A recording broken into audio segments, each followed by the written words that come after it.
blessed day to you, friends.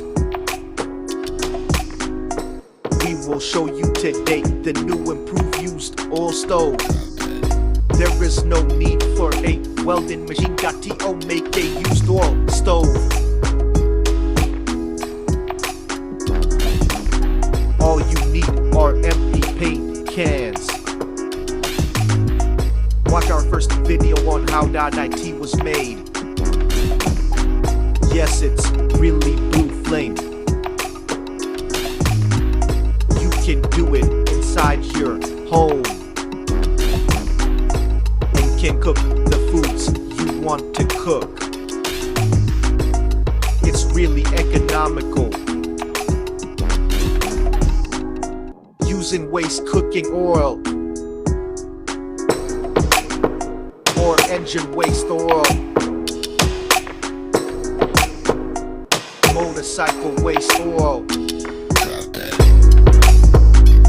Even diesel is also possible. Just be careful when using used oil stove, because the fire suddenly gets stronger when water is placed inside the chamber. So it is necessary when you cook with the used oil stove that you always keep data and eye on what you are cooking to prevent the water or broth from overflowing in the foods you are cooking.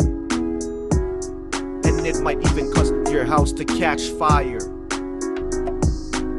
So the only thing I can advise you to do is cook outside the house, or make cooking area outside the house and put the waste oil stove there. I hope my advice helped you. I hope my advice helped you.